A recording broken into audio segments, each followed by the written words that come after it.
दिल्ली के एलजी साहब से पूछना चाहूंगा, आपकी इन गरीब लोगों से क्या दुश्मनी है? आप क्यों दिल्ली के गरीब आदमी के पीछे हाथ धो के पड़ गए? कोर्ट के अंदर गलत जानकारी देके हजारों लोगों को बेघर कर दिया गया। मेहरौली के अंदर लिस्टेड क्लस्टर था, घोसिया कॉलोनी, कोर्ट के अंदर गलत जानकारी दी जा रही थी। हंगामा इस बात का हुआ कि जब से दिल्ली के अंदर नए एलजी साहब आए हैं, पिछले करीब 1.5 साल से दिल्ली के अंदर गरीब लोगों के मकानों को उजाड़ने का सिलसिला लगातार चल रहा है। डीडीए हो, केंद्र सरकार की एजेंसी है, एलएनडीओ हो, केंद्र सरकार की एजेंसी है, रेलवेज हो, केंद्र सरकार की एजेंसी है, या आर्कियोलॉजिकल सर्वे ऑफ इंडिया हो, सभी जगहों पे लाखों गरीब लोगों को उजाड़ने का काम इन केंद्र सरकार की एजेंसियों ने किया। और डीडीए की और एलएनडीओ की इसके अंदर बड़ी भूमिका रही, जो सीधा एलजी साहब विनय सक्सेना जी के अंडर आते हैं। अभी तक लाखों लोग बेघर हुए। जितना शोर मचना चाहिए था उन गरीब लोगों के लिए, उतना नहीं मचा। और कल पिछले 13 साल से दिल्ली में रह रहे पाकिस्तान से आए हुए हिंदू शरणार्थी सैकड़ों परिवार मजनू के टीले के साथ, जो गुरुद्वारा है उसके पड़ोस में, अपने छोटे छोटे झुग्गियों को बना के वहां रह रहे हैं। उनको केंद्र सरकार की डीडीए ने, जो डायरेक्ट एलजी साहब के अंडर आती है, सबको नोटिस दिए गए हैं और कहा गया है कि आप अपना सारा सामान पैक कर लो और 6 और 7 तारीख, 7 और 8 तारीख माफ कीजिएगा, आज और आने वाला कल बिल्डोजर से इनकी झुग्गियों को तहस नहस कर दिया जाएगा। ये बात हमें मालूम है कि अक्सर डीडीए कहती है कि अब डिमोलिशन टल गया है, और अचानक सुबह 5 बजे डीडीए के बुलडोजर पहुंच जाते हैं और डिमोलिशन 2-3 घंटे के अंदर खत्म करके हजारों लोगों को उजाड़ देते हैं। मैं दिल्ली के एलजी साहब से पूछना चाहूंगा, आपकी इन गरीब लोगों से क्या दुश्मनी है? आप क्यों दिल्ली के गरीब आदमी के पीछे हाथ धो के पड़ गए हैं? चाहे सुंदर नर्सरी के पीछे डूसिब का नोटिफाइड लिस्टेड क्लस्टर था, कोर्ट के अंदर गलत जानकारी देके हजारों लोगों को बेघर कर दिया गया। मेहरौली के अंदर लिस्टेड क्लस्टर था, घोसिया कॉलोनी, कोर्ट के अंदर गलत जानकारी दी जा रही थी, उसके अंदर भी बहुत सारे लोगों को बेघर कर दिया गया। बाद में कोर्ट ने उसके अंदर स्टे दिया। आरके पुरम के अंदर सेक्टर 12 के अंदर नोटिस आए हुए हैं और बताया गया कि आज वहां पे भी डिमोलिशन है। मैं एलजी साहब से जानना चाहूंगा, क्या ये बातें आपके संज्ञान में नहीं है? मैं जानता हूं ये कहेंगे मेरे संज्ञान में नहीं है। अगर आपके संज्ञान में नहीं है तो आप डीडीए के चीफ इंजीनियर को आज सस्पेंड कर दीजिए। बता दीजिए दिल्ली वालों को कि जो हो रहा है वो आपके संज्ञान में नहीं था, गलत हो रहा था, इसलिए अफसर पे आपने कार्रवाई की। आपका डिपार्टमेंट है, एलजी साहब चेयरमैन है डीडीए के। दिल्ली के लोग इंतजार कर रहे हैं। एलजी साहब, मैं बता रहा हूं आपको, एलजी साहब कहेंगे नहीं, आम आदमी पार्टी झूठ बोल रही है, मुझे तो मालूम ही नहीं था। अगर नहीं मालूम था तो एलजी साहब चीफ इंजीनियर को सस्पेंड करें, अभी करें। दूसरी बात हो सकता है एलजी साहब क्या कहेंगे, वो कहेंगे मेरा नहीं है, कोर्ट का ऑर्डर है, एनजीटी का ऑर्डर है। एनजीटी का ऑर्डर आज का नहीं है, पहली बात। और एनजीटी के अंदर जब मुकदमा चला तो डीडीए ने क्या पक्ष लिया? क्या डीडीए ने इन हिंदू शरणार्थियों का पक्ष लिया? नहीं लिया। लिया हो तो दिखाएं। और अगर एनजीटी ने ऑर्डर कर दिया तो क्या डीडीए सुप्रीम कोर्ट गया?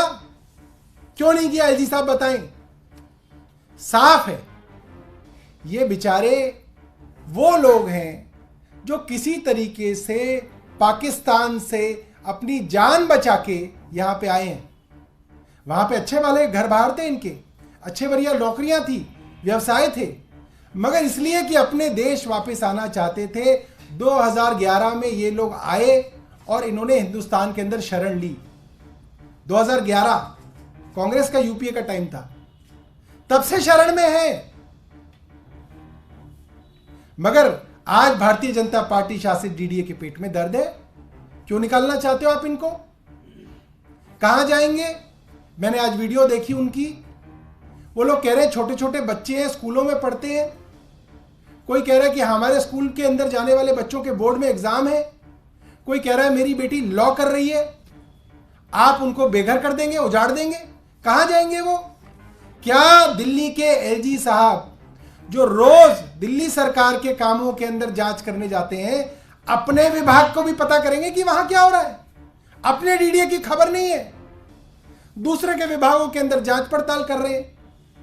एलजी साहब इसका जवाब दें कि क्यों दिल्ली से इन हमारे भाइयों बहनों को उजाड़ने की साजिश एलजी साहब के विभाग डीडीए ने की।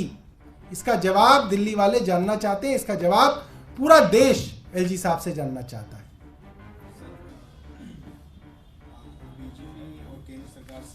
ये नोटिस है जो कल और परसों वहां पे बांटे गए हैं।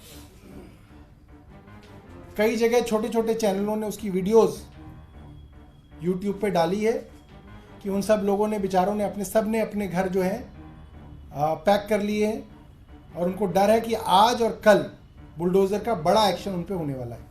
सीए आने की तैयारी है केंद्र सरकार कर रही है। आप कह रहे हैं कि 27 लोग हैं पाकिस्तान से आए थे, तो फिर ये तो इनके साथ ऐसा क्यों हो रहा है? ये तो एलजी साहब बताएंगे कि क्यों हो रहा है, क्यों कर रहे हैं।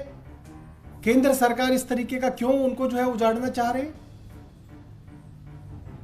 सौरभ जी, आपको क्या लगता है इनको अगर नागरिकता मिल जाती तो शायद ये स्थिति नहीं होती? अभी उनके पास नागरिकता नहीं है, बड़ी समस्या है। पहली बात, इसका समाधान है क्या? नहीं, आज की तारीख में भी कानून में ये प्रावधान है कि आप इन्हें नागरिकता दे सकते हैं, नंबर 1। नंबर 2, जब तक नागरिकता नहीं मिलती तब तक भी जितने भी अच्छे देश हैं, चाहे वो अमेरिका हो चाहे वो यूरोप हो, वहां पे शरणार्थियों को इज्जत दी जाती है, बेसिक एमिनिटीज दी जाती हैं और उनका घर चल सके उसके लिए सरकार से मदद की जा सकती है।